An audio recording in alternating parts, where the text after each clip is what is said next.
"Just put it on your card," my brother had sneered, fully expecting me to foot the bill for his extravagant party. That was my cue to leave. Within the hour, my phone was buzzing incessantly with messages. As I sat in my car across from the venue, the city lights shimmered in the evening sky.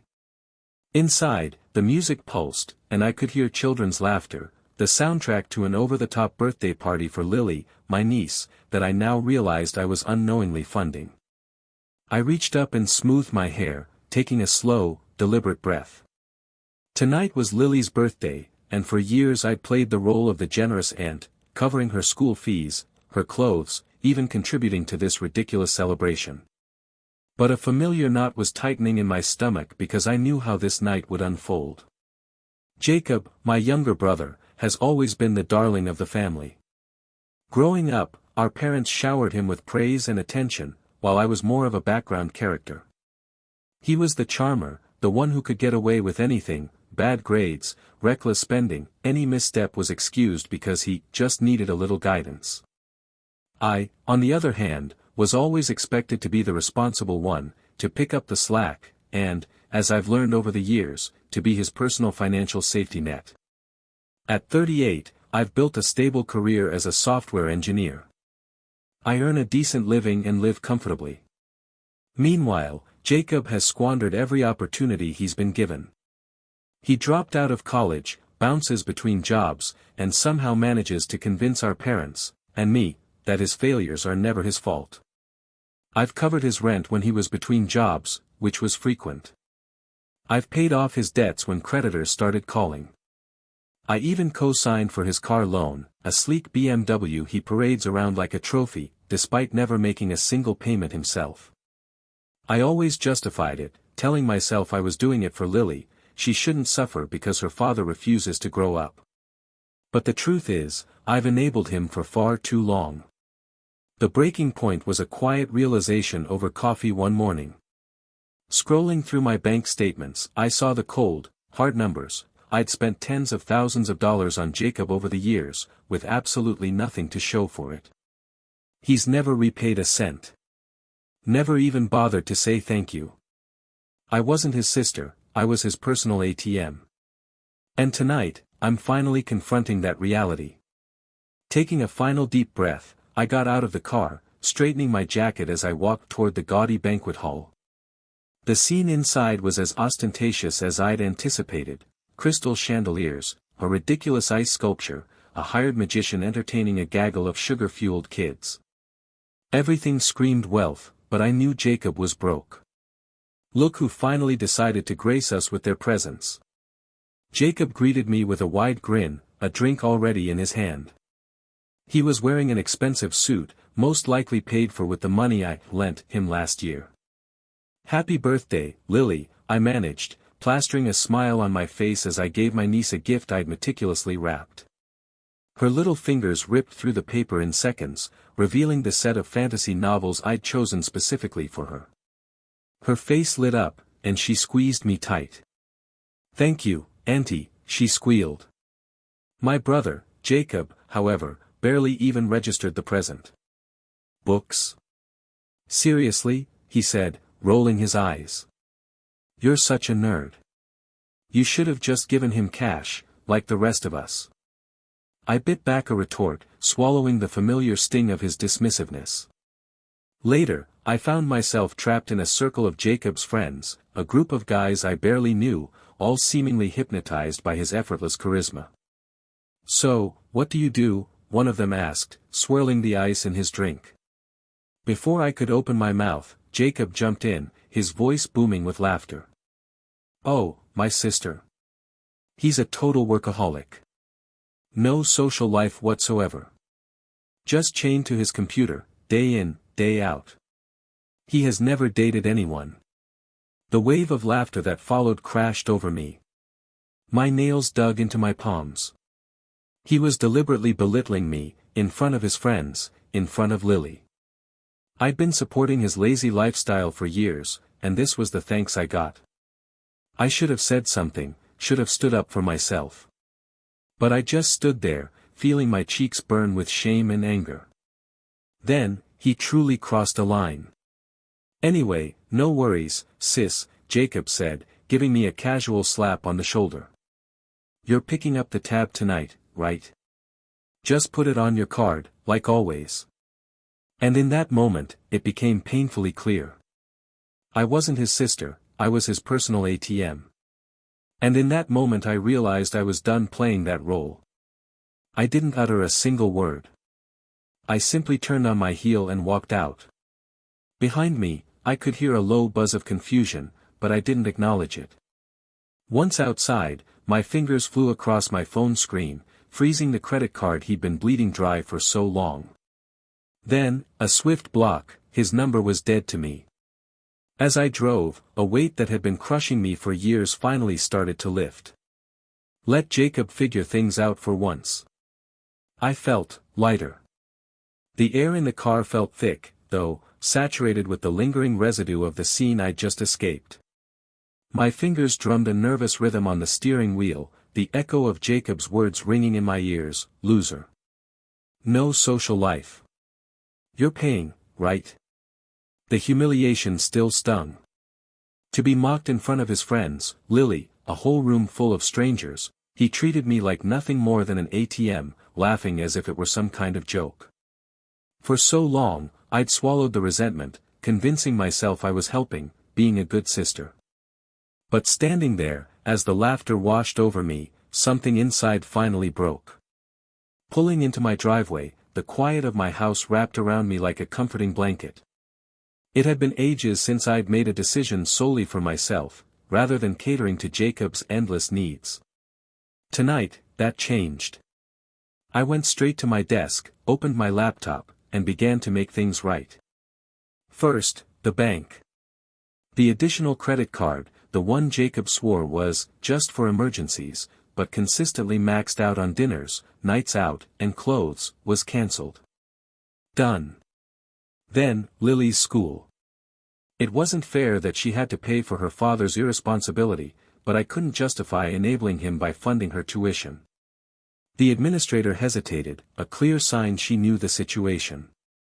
I was firm, if Kelly wanted to arrange alternative payments, she knew how to contact me. But Jacob? He was finished. I leaned back, staring at the digital record of the payments I had made on his behalf over the years, rent, car repairs, frivolous vacations, loans he never intended to repay. The sum was sickening. Tens of thousands of dollars. Years of enabling. Years of blatant disrespect. I slammed the laptop shut, the finality echoing in the silence. Within the hour, the first call came. Initially, just a text, "Dude, what the hell? My card isn't working. Something happened." The text blinked on my screen, and I ignored it. 15 minutes later, another one popped up, "Bro, call me. Bank problem." Then the call started, his name plastered across my screen repeatedly. I muted the ringer. Pretty soon the text shifted, the tone turning ugly. "Seriously? You cut off my card? What the hell? I needed that. Then, why isn't Lily's tuition paid? You're screwing me. Do you even care about your niece?" It was all there, the rage, the expectation, the complete blindness to his own actions. I didn't answer any of it. Instead, I turned my phone off and went to sleep, and for the first time in years, I drifted off without the familiar, crushing weight of Jacob's never-ending drama. The next morning, I woke up to a barrage of missed calls, only this time it was my parents. A humorless chuckle escaped me. Of course, Jacob had run crying to them. I hesitated before dialing them back, already bracing myself. My mother answered on the first ring, her voice tight with annoyance. "How could you do this to your brother?" she demanded, skipping any semblance of a greeting. I took a measured breath, forcing my voice to stay even. "Do what, Mom? Stop funding his life. You know he's having a hard time," she retorted. "You always help him. What's changed?" The absurdity of it almost made me laugh out loud. "What's changed? Years of being used, Mom. Years of being treated like a doormat. What's changed is that I finally woke up, I said, the words feeling raw and honest as they left my lips. He called me a loser in front of a room full of people while assuming I'd pick up the tab for his entire party. That's what changed. There was a pause on the other end of the line, a small silence that told me all I needed to know. She wasn't shocked, not even a little. You know, Jacob, my mother started, her voice taking on that soft, persuasive tone I know so well. He doesn't truly mean those things he says. He's simply selfish. And I'm finished funding his escapades. My resolve felt firm, but then her immediate retort, "You're punishing Lily," struck a painful chord within me. That was the part that genuinely stung. I do care about Lily immensely. She's an innocent caught in the crossfire, and none of this is her fault. No, I stated, my voice unwavering. I've already informed the school that Kelly has my contact information if she needs to reach out. If she needs assistance with Lily, I will find a way to help. But Jacob? He won't receive another cent from me. I heard my mother sigh in frustration, a sound that always felt like an accusation, as if she were utterly drained by my stubbornness. You've always been so unfeeling. He's your brother. He requires your assistance. No, Mom, I replied, my voice steady and resolute. He needs to grow up and face the consequences of his actions. I ended the call before she could continue. Hours went by before Jacob attempted to call again. I almost ignored it, but a nagging part of me was curious, wanted to hear what excuse he would come up with this time, if he'd even take responsibility for his actions. So, I answered. Are you finished acting like a selfish? He spat out the words the instant I picked up. I couldn't help but let out a dry, humorless chuckle. That's rich, coming from you. You left me with $1,000 bar tab last night. He seized. Do you even understand what I had to do to cover it? I honestly don't care, I said plainly. I had to leave my Rolex as collateral, he screamed. Are you happy now? A grin tugged at the corner of my lips despite myself. Ecstatic. You've ruined my life, No, I interrupted him, cutting off his tirade. You ruined your own life, Jacob. I simply stopped enabling it. Silence fell on the line. For perhaps the first time in a long time, Jacob was speechless, and I felt a strange sense of liberation. I let the silence hang in the air before speaking again. Get a job, Jacob. Pay your own damn bills. And if you ever speak about me that way again, don't bother reaching out.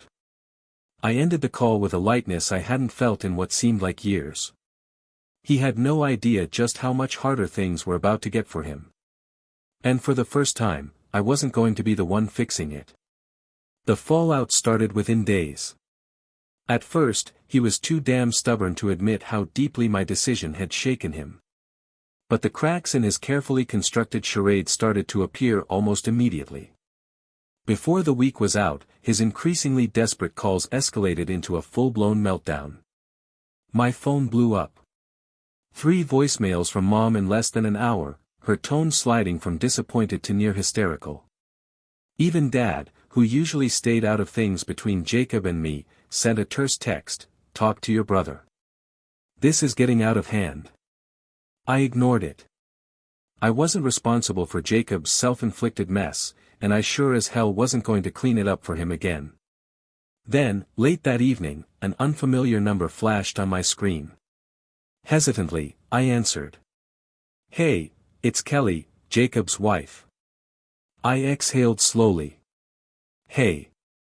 Silence stretched between us, then a sigh. Look, I know things are strained between you and Jacob, but I need to know the truth. Did you actually stop paying Lily's tuition? I rubbed my temple, a familiar ache building there. Yes, but I also told the school to let you reach out to me directly if you needed help. Another pause, thick with unspoken resentment, followed by a bitter little laugh. Of course you did. Jacob made it sound like you were cutting Lily off completely. I should have known better than to believe him. A flash of anger threatened to ignite in my chest, but I forced it down. Kelly, Lily doesn't deserve to suffer, but I can't keep enabling Jacob. A sharp intake of breath on the other end of the line, then a slow, measured response. I understand now, she murmured. I honestly didn't before. I thought maybe you were just being tough on him, trying to motivate him, but he never told me where the money came from. I just assumed he had savings, or a trust from your parents, or something. I let out a short, humorless chuckle. He'd really spun a web of lies. Just me. For years, I thought, the silence after hanging up heavy in the air. The echo of her soft, "he lied to me," lingered. What could I even say? There wasn't anything. After she thanked me for my honesty and ended the call, I knew the fallout was going to be immense for Jacob. I was right. It wasn't long before Kelly discovered the full extent of his deception. The tuition he claimed to be paying, the rent for their fancy apartment, that ridiculous BMW, even Lily's over-the-top birthday bash, all funded with my money. The realization that the support was gone sent everything crashing down around him. Kelly acted swiftly. She packed their bags, took Lily, and went to stay with her parents. Jacob completely unraveled. I first learned about it through one of Mom's increasingly frantic voicemails. Her voice was strained, barely keeping panic at bay. Your brother's in trouble. Kelly left him. He's losing everything. Can you really just abandon him like this? Yes. A resounding yes echoed in my head. But I didn't say it. I simply ignored the message and continued with my day. But Jacob wasn't about to let me ignore him. It started with an incessant stream of texts, calls, and messages from numbers I didn't recognize. Then, he showed up at my apartment. The pounding on my door was relentless. I briefly considered pretending I wasn't home, but I didn't want to deal with him waking up my entire building. When I finally opened the door, I almost didn't recognize him. Jacob, always so meticulous about his appearance, looked like a complete mess. His hair was disheveled, his expensive shirt was rumpled, and there was a desperate, almost crazed look in his eyes that I'd never witnessed before. Happy now? The words, dripping with venom, hit me the second I opened the door. I braced myself against the doorframe, feeling the cool metal against my back. What is it, Jacob? I asked, trying to keep my voice even. You ruined everything. His voice cracked with a raw desperation that used to move me, but now just grated on my nerves. Kelly's gone. She took Lily. I don't have the apartment anymore. And the car, I cut him off, the words like a cold slap. No, Jacob. You destroyed your life. I simply stopped enabling you. His face contorted, a mask of pure fury. You think you're better than me. He ran a hand roughly through his hair, a short, bitter laugh escaping him. Sitting pretty in your fancy apartment, acting like you're some kind of saint. I've never pretended to be perfect, I said, my voice deliberately calm, a stark contrast to his frantic energy. I just learned to take responsibility for my own actions, my own life. His hands clenched at his sides, white-knuckled. You don't even care, do you? The accusation hung in the air. I care that you humiliated me in front of everyone at the gallery, and then expected me to keep funding your lifestyle. I care that you used me for years, never once offering a word of thanks. I care that you saw me as nothing more than an ATM. My voice rose a notch, fueled by years of pent-up frustration. But I don't care about fixing your mistakes anymore. That's your job now. For the first time since he'd arrived, his bluster seemed to deflate. His eyes flickered away, a brief glimpse of vulnerability in their depths. His shoulders slumped ever so slightly. Just help me one last time, he pleaded, his voice a mere whisper now. Just enough to get out of my parents' basement. I swear, I'll pay you back. I sighed, the sound heavy with disappointment. I shook my head, the action decisive. No, Jacob. His eyes snapped back to mine, wide and disbelieving. "You're really going to let me fall?" I met his gaze head-on, my resolve unwavering. "You already fell. I just stopped being the one to break your landing." A long, heavy silence hung between us, thick with unspoken accusations and regrets. Then, without another word, without so much as a backward glance, he turned and walked away. I watched him go, a strange mixture of relief and sadness washing over me. The silence didn't last, though. Jacob was never one to accept consequences quietly, to own up to his choices and grow. I knew this wasn't the end of it, and I also knew that, eventually, my parents would get involved, as they were never ones to let things go. The phone just wouldn't quit. Call after call, each one more frantic than the last. I tried to ignore them, hoping they'd eventually stop, but a relentless barrage of messages finally wore me down. One evening, I gave in and answered, steeling myself for whatever was coming. "You have to sort this out." It was Mom, her voice laced with accusation. I sighed, a slow release of breath. "Sort what, Mom?" "Jacob," she snapped, as if I should have known. "He's lost everything. He's barely scraping by. He's your brother." I massaged my temples, a familiar ache beginning to form. And, she sputtered, genuinely shocked by my apparent lack of concern. "He's struggling, and you're just, doing nothing. That's not how family is supposed to work." My jaw tightened. It's funny, I don't remember anyone rushing to my rescue when I was constantly bailing him out of his messes. Then Dad's voice broke through, deeper and more measured. "This has gone on long enough. He's your younger brother. He's made mistakes, but you don't just turn your back on family." A bitter laugh escaped me. "That's rich coming from you, Dad. You've never turned your back on Jacob. However, you have always abandoned me every single time you chose him over me." The words hung in the air, heavy and unspoken for far too long. Dad was quiet for a moment, then let out a sharp exhale. "That's not fair." "No." I challenged. Every single time he messed up, I was the one left picking up the pieces. Every single time I needed something, anything, I was told to be the responsible one, the strong one. For years, I was covering his rent, his car payments, his daughter's education, even those ridiculous birthday parties he threw for himself. And what did I get in return? Scorn. Disrespect. And now, after all this time, you are gonna tell me how awful I am simply because I've finally had enough.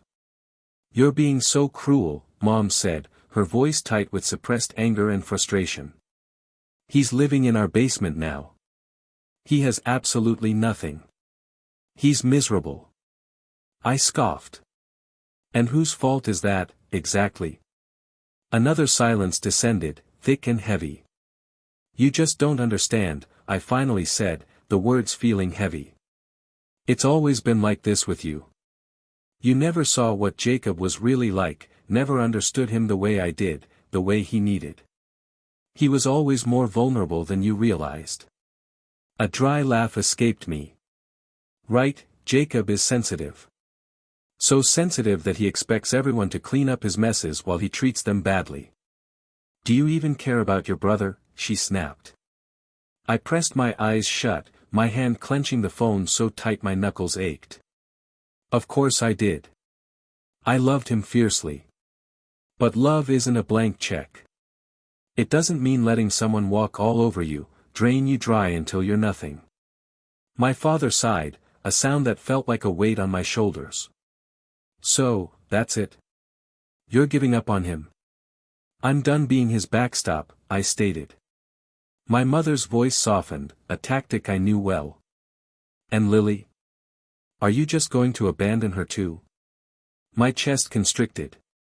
They always played this card last, knowing it was my weakness. "No," I said, after a moment, making sure my voice was even. "I already established a college fund for her. I made sure she's provided for.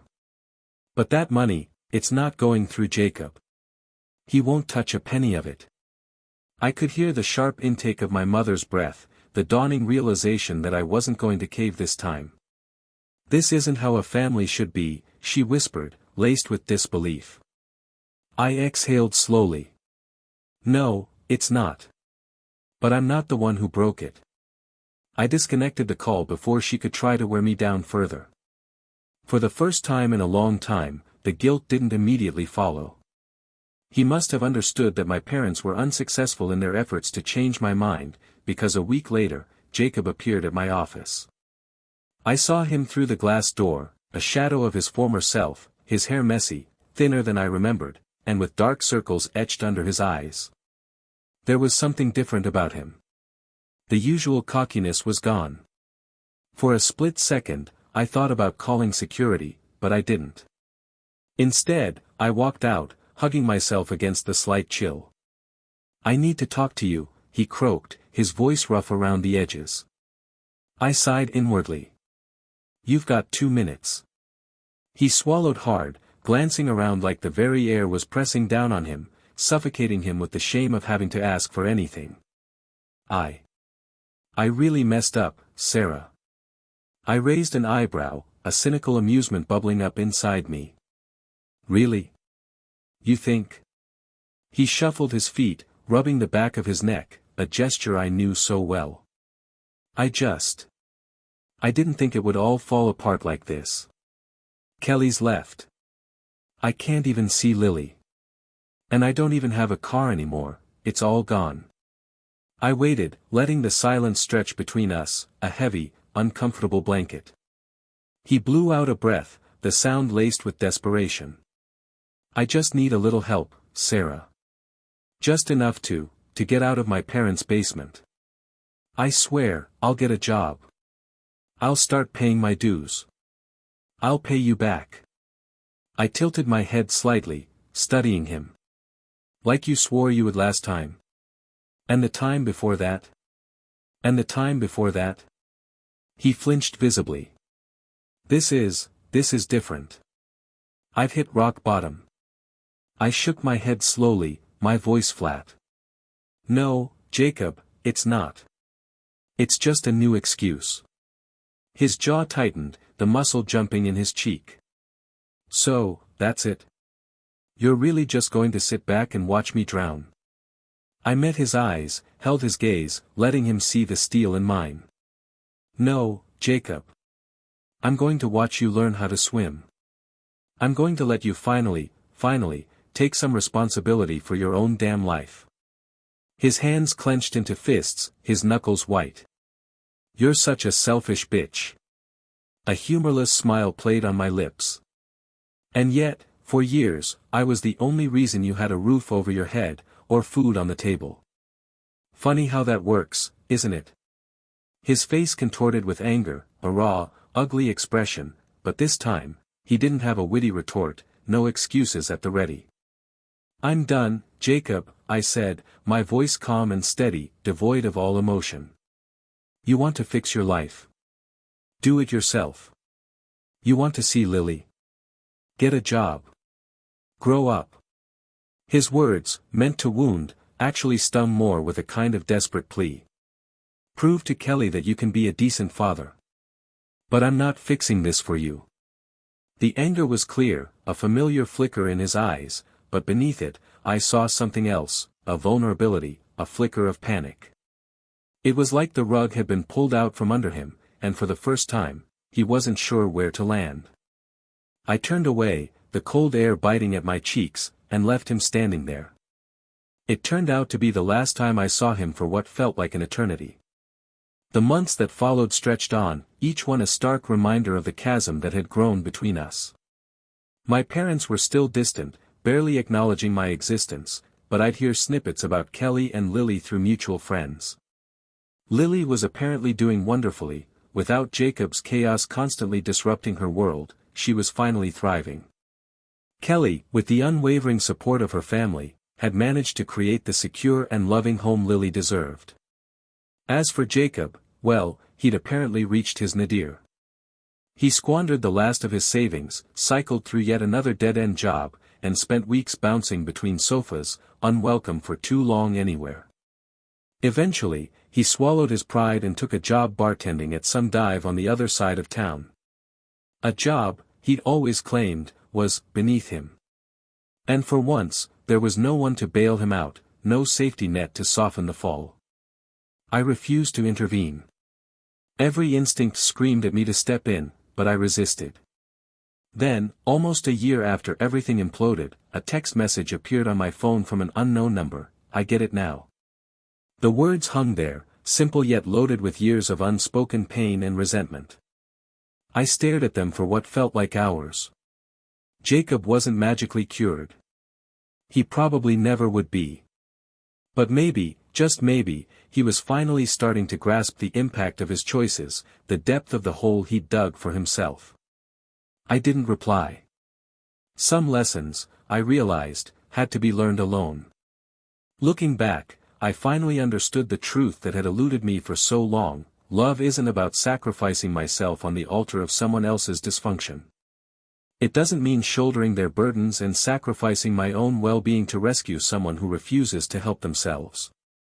Setting those boundaries, drawing those lines in the sand, wasn't an act of cruelty, but one of self-preservation. It was the only way to escape the suffocating cycle that had been draining me for years. In the end, I didn't abandon my brother. I simply chose to step back and allow him to face the consequences of his actions. It was then that I learned what real love truly means, whether it's the love you have for family, for friends, or, most importantly, for yourself. Sometimes, the most loving thing you can do is to let go.